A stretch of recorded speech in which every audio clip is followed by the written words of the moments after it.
Right, this is talk time. Another procession and more deaths. No fewer than 3 people killed in Kaduna during a procession by the Shiite, just days after many more were killed in nearby Zaria.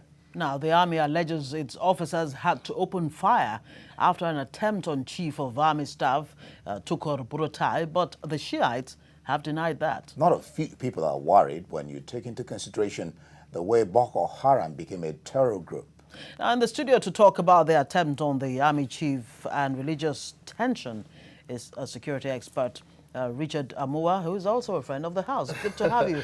Thank you. Christmas is already smelling here. Yeah, it smells. It is. And you're looking like a chief. It's all over you. That's different from usually the way you would appear. Yes, no, you know now, you know it is. Okay, let's come to brass tacks now. Yeah, The state of brass tacks security indeed. in our country yet again has come to the fore with this alleged latest attempt on the Chief of Army Staff's life, which the Shiites, have Yes. contradicted. Yes, with what happened in Kaduna just a few days back, to me as a security person, I know that the military force was heavy, was massive, based on what we heard. Because for me, I have not gone down to do my own personal research, so I'm going to be talking based on what I've read, what I've watched on TV, what I've read on paper. But as a security person, when you are confronted like that, I learned that the same group of people have this possession every year. And although I spoke with 1 or 2 people in Zaria who said that, in fact, they were considering some things that the neighbors don't like. So that when such thing happened, everybody was kind of happy. Again, I think, like Mr. President said, our leaders, religious leaders, need to understand that they are not above the law. You see, this is what happened in other dispensation, where Boko Haram became a monster. I remember being on TV saying when this thing started, I said, why? Go out there and confront these people. Let them know that you have a federal might. But all said and done, looking at what we're going through Boko Haram right now, the IP, what are they called? IPO, what's again? The Biafra guys, yes. And this one. So I felt that, we are looking at our economy, looking at, trying to let the government to sit up and do, take up their responsibility. And this one is coming up. So for me, if I'm in the government or if I'm addressing Mr. President right now, I think we should be calling the leaders and say, how can we handle this? So right. I don't think it's by shooting and killing. All right. Well, again, allegations and all that. The head of the group, who is currently being held in custody by the army, Zagzaki, has denied the claim of the army. He's accusing the army of lying. Now, he says what the army did was pre-planned. It now looks like it's a question of unraveling whose words are true. How should this be treated? For now, you see, those are the media things. Like I said, most of you and I, more Nigerians, we're not there. Army has come. I remember listening to the GOC mechanized brigade. Yeah. And it is said a whole lot of things soon. So we cannot really, but our own here is to handle it properly. Whether they are not, whether those guys didn't provoke them or whether the army was the one, that's not the point here. My own is that let's be matured in handling it. Now that federal government have said, Mr. President has said their leader is going to be released, so that the protest that's going on in Zaria, Kaduna right now can stop. Yes. I think that's a maturity. So all those accusations, who come for, who doesn't come for. But my own as a security person is that we shouldn't allow. You see, Nigeria, impunity has come to stay with us in the past. People think that you can just do anything in the name of religion. People think they can just come in the name of society, in the name of militia. No, it's a country. And I'm beginning to love the body language of Mr. President to say that, no, you cannot just come up wherever you are and said, I quite appreciate the way the leverage they gave the Biafran guys. I always come back to that because those are the things I want to look at. In the past, they would have come and start shooting, start killing. It took the police some time before they enforce the real thing they're supposed to do. So I'm beginning to see a country that's going to mature for people. This is where the Ministry of Information needs to come up right now and start sensitizing the people. Seriously, I'm saying it on national television right now. Each time I sit back and ask myself, the whole of our people do not know anything. I was in Anambra State during February. what was the election again? Sorry, election was in April. April. Okay, I was in February for the. And if you see, no, I grew up in Anambra State. That's why I schooled in Onitsha. I was born in South. Live all my life in Lagos. So each time I go home, what people I see poverty. I see I see a whole lot of people just wanting to survive, and it's like Nigeria. It's like they're not part of the Nigeria. I'm like, I'm coming from Lagos, and this way I grew up. How come this place is like this? So what I'm trying to say is that I need our leaders in the southeast, our leaders in the north, to able to start sensitizing their people, to educate them. Our people in the southeast and the north need to be a part with us in the southwest. And isn't that where real national security begins? When the lives of the people, are actually made a lot better than what we have right now, because national security cannot be left to just guns and force and what have you. Like that's why each time I talk about security, you see me talking about situation, orientation. Orientation matters a lot. Do you know why I say matters a lot? Because, for example, the man in the southeast or the man in the north, you hear about billion they are sharing. Do you know the psychology? Do you know what it's saying? So, any little thing, it picks up. A man who was on the street of Kaduna protesting yesterday, do you think to him or her, what do you think is in his mind? How to survive? Those guys have been calm. I've gone through the teaching.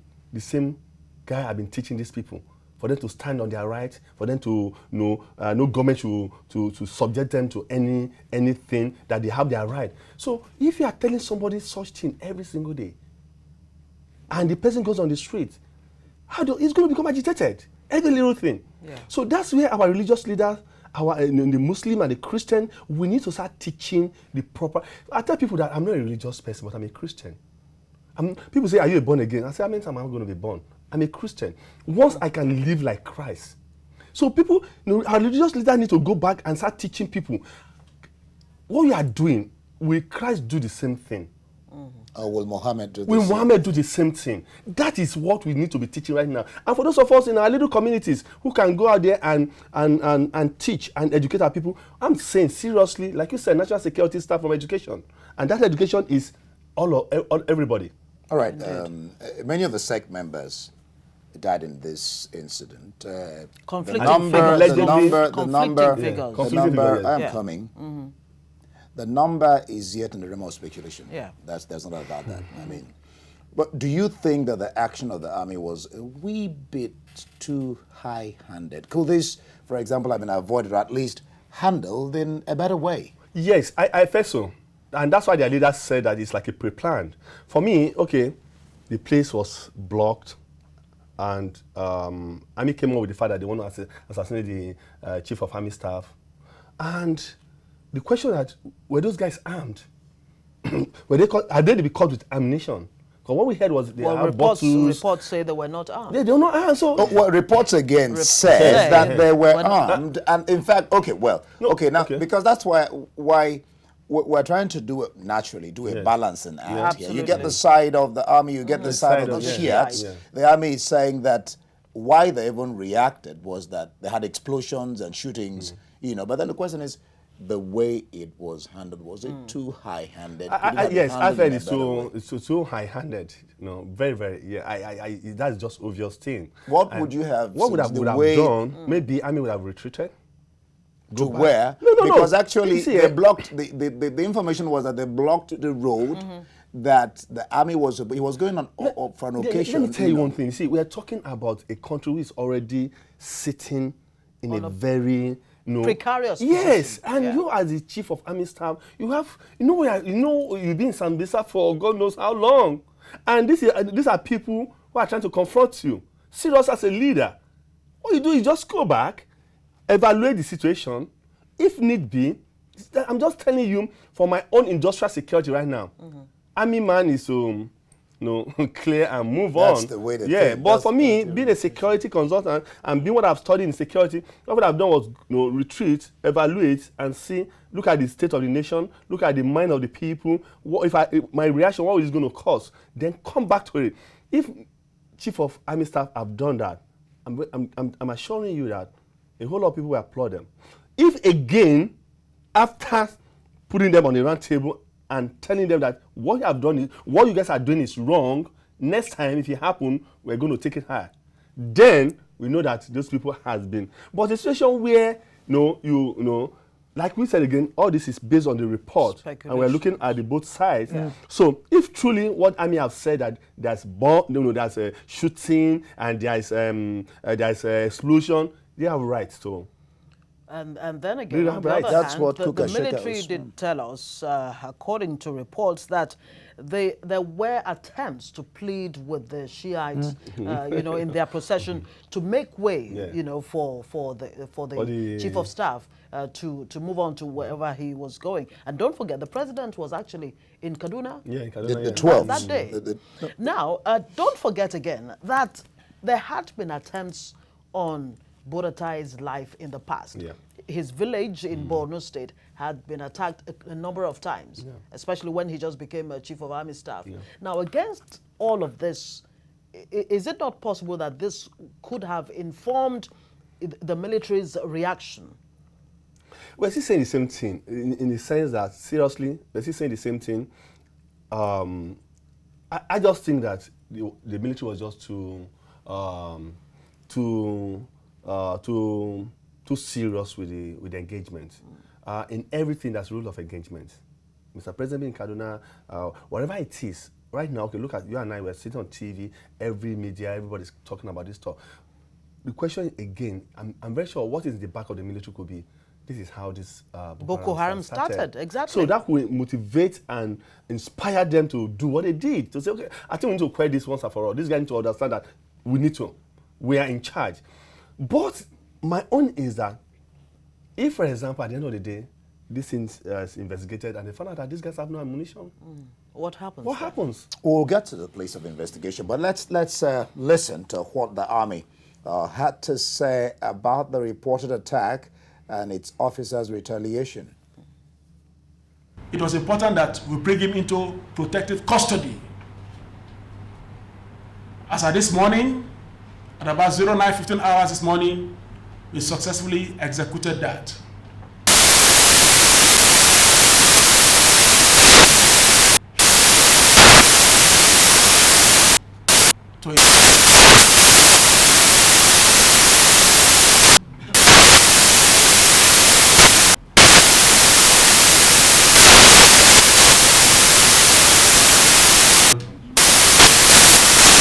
One day.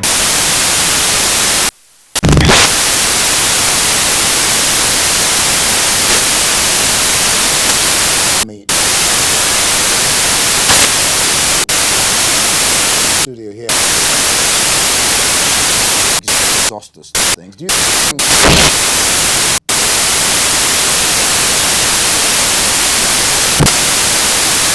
to cook at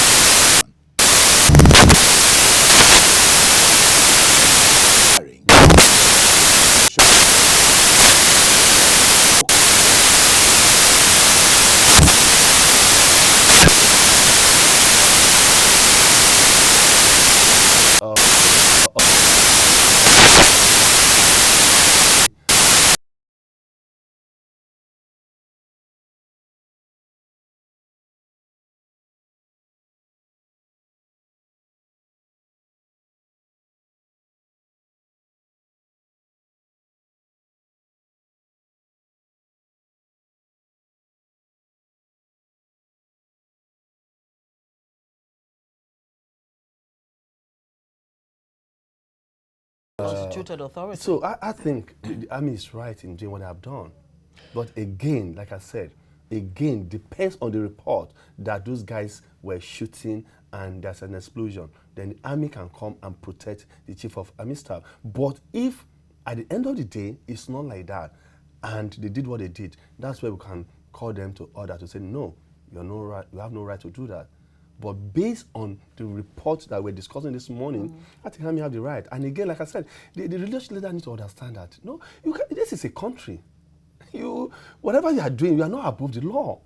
And when people need to be called to order. Seriously. But then again, the question of how enlightened these religious leaders are, to be informed enough to do the right thing. We heard the police, and speaking of the police, one would have expected the police to actually be at the forefront of keeping the peace. That's right. And all of that. According to the police, the Shiites did not get any permit to do, to go on this procession. Did they need one in the first place? Yeah, they need. Well, based on our constitution and what I've been following, definitely for police to protect you, you need for that. Religious procession. Yeah. What if hoodlums want to attack them? If they are not hoodlum themselves and they want to be attacked, they need police protection. So, because of their attitude, because of the fact that they don't see any, they feel, I mean, to them they are higher than any government authority, just like the police said. So they felt that they need to be on the street. But again, those are the things. This is where we're coming from, where people just want to do their own thing. Seriously, if, for example, as a Christian and Christmas is coming, I want to do a Christmas carol, I want to do a procession, I need to go tell police. I need to go tell FRSC or all the security apparatus that we provide security for us. It's not because we are just like that's it. Especially if you're going to inconvenience people on the road, because this was a major road. This is a major road. Now, what the police boss there said, that I'd want to call it accusation or claim, because it is his word, but it's heavy. It's really loaded that they don't obey it's loaded constitutional authority. But I want you to listen to this. Again, we must try to get the two sides of the equation.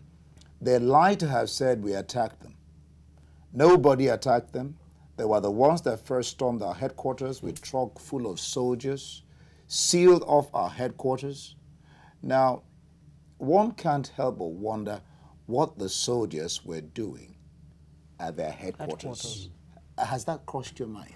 Yes, again, that headquarters have been there for several years. How come they've not gone to crush them? Why that day? You see, that I'm saying we're going to read between lines. As a security person, we've been taught to read between lines. Even though you are not there, you want to take an action. Everybody knows that this group have been in that particular place for a long time. How come the army have not taken over? That's the question we need to. And I'm so excited that the army have come up to say that the man is alive, the wife is alive, because even on my face, on my wall, it has been posted that what happened from their own. So I'm going to go back again right now to let my followers to understand that this is the true case. Listen to what the army have said. So the point here is that Nigerians, wherever we are, seriously, guys, Nigerians, we have disrespected this country for so long. Seriously. People have come to think that they are above the law. And I keep saying it, whoever that is listening to me right now, wherever the person is, need to understand that Nigeria comes first. We are going to die someday. Nigeria will continue. Absolutely. My father is gone. My grandfather is gone. So the point is that it is. Seriously, what we do, we have traveled a lot. We don't do what we see here in Nigeria. We don't do it abroad. How come? So the point here is that what your position is, a whole lot of people right now are going through trials with one thing or the other. Whether it's positive or negative, we need to follow the due process. That's the Nigerians to understand and believe. For example, now, as it is right now, if a government official says something, and somebody else who is a government official says something, you believe more of the person who is not a government official. And one institution where the government starts saying things and people start believing them. And that's why I respect Mr. Buhari. Because Mr. Buhari, his integrity should be able to move us to another level in the next 4 years. But are we going to be together? I keep saying, when it comes to security, there's no religion, there's no sentiment, there's no tribalism. It is one. All of us are one.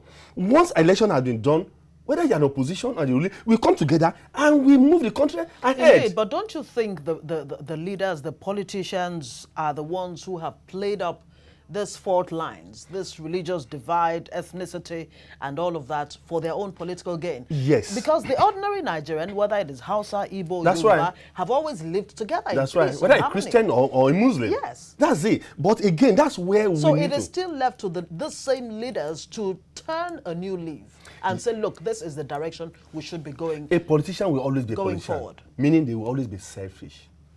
Seriously, it is left for all the people to say what they are doing. It's left for us to know, saying no. Like I was sharing initially that for those of us in Southwest, we are like this. Why our brothers and sisters in the South, Southeast, and the North are like this? So I want a situation where we can be apart and think alike. A man in the Southwest does not think whether because he's a Yoruba man, you want to intimidate him or her. So the point here is that all of us need to go do the right thing, and the Ministry of Information have a whole lot of job to do. Not just the Ministry of Information, the NOA. Yes, which is under Ministry of Information. Yeah, they're under Ministry of Information. Okay, well. All right, let's backtrack a bit. In August 2014, under the government of Jonathan, 31 followers as well as 3 of the Sheikh's sons were killed in similar attacks, described as unprovoked. Unprovoked. They're described as unprovoked. Now, would you critically evaluate and analyze these claims of unprovoked attack by the sect? I mean, this happened 2014. This is 2015. It's happening again, and they're saying it's unprovoked. I think they are using that word unprovoked to gain people's sympathy. Seriously, that's just it. Because one thing they think they are doing, if you go online right now, a whole lot of people are divided about that attack, and because of the same word they are using, unprovoked. But seriously, no army any part of the world could just go to any section of the country or any society, knowing the kind of situation it is, and start shooting and killing people. I'm still using that word, even despite the fact that we have situation in our hand with Boko Haram. We're talking about how to end insurgency by end of this month. So using that word unprovoked to you and I, or to me personally, is just using that word, because seriously, we don't know. These guys are in their thousands. So that's it. And on Tuesday, yesterday, there was another procession. This time, too. They were calling for the release of El Zaki yes. and his family and the rest. Are we about to have another problem on our hands if this is not handled with all level of maturity? Seriously, our army need a whole lot of maturity in dealing with all the situation. I keep saying that. I know that one thing I've said over time is that army they don't have patience for negotiation, and which I don't like. They need to grow to understand that we are in democracy. We are not under military. That's why you see a Nigerian police who's supposed to be civil today, it behaves like a military person. It's not done that. Seriously, it's not. You see an army person on the street, the way he walks, the way he sits in a public vehicle, he thinks that the world belongs to him. No, the army need to understand that the world has moved on and it's moving on, and they need a whole lot of public relations too, whether they like it or not. I know they're listening. There's something the Major General, what's his name again? I just forgot. I came on air, one of the national tele, to say that most of us who call ourselves security experts that come to analyze security on TV, that they're going to get us arrested and persecuted. What have I said? Yeah, because of some of the comments we make. Is freedom of speech? No, apart from freedom of speech, if you leave the situation of security to only the military, it will not. It won't work. Seriously, you see, they are there to. It's not even just the military. I was listening. I can't quite remember. Okay, again, I think it was Hangout, one of our programs on yes. TVC Nigeria, where the head TVC Nigeria, Jide Otudeji, was saying that the question here is not just for the president. Okay, we'll talk about corruption, really. Okay. For the president or for the ministers. It's for the entire Nigeria to put all hands on deck, just like security. Yeah. That's, by the way, the Sultan has, El-Rufai, Kaduna State Governor, has spoken up. I don't think I've had anything from the federal government. They've kept mum. I wonder why over this. But the Sultan has expressed shock over the incident and has urged the federal government to, as quickly as possible, constitute a judicial commission of inquiry to thoroughly unravel the immediate and remote causes of the current mayhem. Yeah. your response to... Yes, I think that's right. I think I listened to the media, special advisor to the president on media this morning on our sister radio station. And he did say that Mr. President is talking to them to have said that they should release their leader today. So I think he's doing a good job with that. So that's a good one. But going back again to how do we avoid such things? How do we continue? I think there's need for Mr. President or his team to start talking to the community leaders. Seriously, we're talking about national security right now. There's need for us to go back to our hamlets, villages, wherever it is, and start talking to our people. People need to be patient. Seriously, I'm not surprised that we have pockets of whatever we're having right now. It's the fact that over time, Nigerians have gone through a lot. And it's boiling over right now. As I'm talking Pent-up emotions. As I'm talking to right now, a dollar is 260 something. All-time high. All-time high. It's not. Everybody is agitated. Everybody is seriously. What is out there. If they don't know, I'm saying it. It's not really. You see a guy driving. Simply because of what he's going through, it's not road friendly. It's not road friendly. Yeah, because it's road friendly. The tension is playing out in every area. Even the policeman on the he's also tensed up. So let me quickly say this. I was on radio yesterday and I was telling people it's Christmas time. You're going to travel. But if you see any policeman on the road or people, don't argue. Just be patient. People are tensed up. Even me, I'm tensed up. I'm not being able to pay December salary. I don't know whether I'm going to be able to pay December salary. Absolutely. You won't be able to pay because you have to pay it. You've got to pay it. Do you know what I consciously do when I see the police in my area? Yeah. Just a smile. Thank you. Goes a long way. Thank you, sis. Yes. It shows you actually appreciating them. what they're doing. And it comes from a genuine place. Right. Yes. But let's even, very quickly before we wrap, can we actually put together the cost of insecurity to this country, both on the economy and on our psyche? In the last 5 years, we have spent some 5 trillion naira on providing security, and we're still where we are. Seriously, I can't put a cost on it. It's massive. It's massive. I can't. Maybe the economists need to come here and sit down and analyze that. I can't. But it's massive. I must let this out before we let you go. Senator Shehu Sani, Kaduna Central Senator. Yeah. The action of the military, I'm quoting what he said, is untenable, intolerable, and unacceptable. The use of force must always be the last resort and not the first resort, and must be done within the principles of internationally best practices of the rule of engagement. Good talk, but I think Senator Shehu needs to tone down his language too. It's becoming too antagonist. How do I put it now? Anti-establishment? No, the human rights in him, the activists. You need to always... understand that it's in government. You need to understand that if you see the way he tackled the governor of Kaduna and his policies and all that, I'm like, and they're on the same party. We don't need that now. Now, what he said is fine based on what he said, but as his person, the way he should couch the language. He would have couched it in a way that is, the military will not get offended, while the other group will not get offended, and everybody moves on. But if you want to come and play a hero so that people know that you are, that's not what we need. All right, on that note, we want to say thank you so much. Thank you for are looking having like me. a hero this morning. Thank you. Richard Amoa on Talk Time. It's been good speaking with you. Thank you. Of course, this is TVC Breakfast on TVC News Nigeria, and you can follow us on Twitter at TVC Connect. You may also watch us live on YouTube. Now, the channel is TVC News Nigeria, and if you joined us late, you can watch a repeat at midnight.